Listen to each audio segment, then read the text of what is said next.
Hi పిల్లలు, ఈరోజు మనం చెప్పుకోబోయే కథ పేరు అవ్వ పెట్టిన వేడి వేడి బువ్వ. పూర్వం కుంతల రాజ్యాన్ని సురేంద్రుడు పాలించేవాడు. మంత్రి మహేంద్ర రాజుకు తల్లో నాలుకలా మెలిగేవాడు. రాజు కూడా మంత్రి సలహా లేనిదే ఎలాంటి నిర్ణయాలు తీసుకునేవాడు కాదు. రాజ్య విస్తరణలోనూ రాజుకు మంత్రి తన ఉపాయాలతో ఎంతో సాయం చేశాడు. కానీ ఒకసారి సురేంద్రుడు పొరుగు రాజ్యం మీద దండెత్తాడు. అది అనుకున్న దానికన్నా బలమైన రాజ్యం కావడంతో మహేంద్ర ఎత్తులు ఫలించలేదు. దీంతో సురేంద్రుడు ఓడిపోయాడు.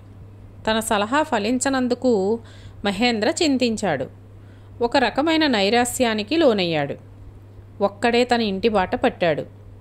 అది వేసవి కావడంతో దారిలో కాస్త అలసటకు గురయ్యాడు. ఓ ఇంటి అరుగు మీద కూర్చుండిపోయాడు. అదే సమయంలో అవ్వ తన మనవలకు అన్నం పెడుతోంది. ఇంతలో ఒక మనవడు పెద్దగా కేక పెట్టాడు. ఏమైందంటూ కంగారుగా వచ్చింది అవ్వ. అన్నంలో చెయ్యి పెట్టాను, కాలింది అని చెప్పాడు ఆ అబ్బాయి. నీ తెలివి తెల్లారినట్లే ఉంది.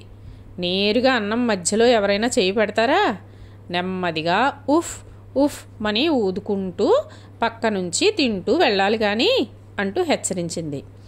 అది విన్న మహేంద్రకు తాను చేసిన పొరపాటేంటో అర్థమైంది.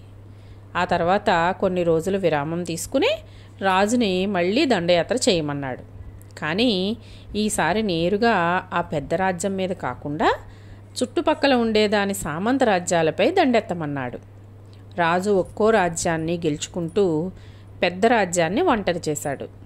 సామంత రాజుల నుంచి ఎటువంటి సాయం అందకుండా చేసి అప్పుడు శత్రురాజ్యం మీద సురేంద్రుడు దండెత్తేలా చేశాడు. ఆ పెద్ద రాజ్యం ఈసారి ఓడిపోయింది. మహేంద్రుడి తెలివితేటలతోనే ఇదంతా సాధ్యమైందని రాజు పొగిడాడు. కాదు ప్రభు, ఇదంతా అవ్వ పెట్టిన వేడివేడి బువ్వ వల్లే అని మనసులోనే మంత్రి అనుకున్నాడు. బాగుంది కదా. ఈ కథ ఈనాడు ఆదివారం పుస్తకంలో పిల్లల కోసం వచ్చిన కథ అన్నమాట.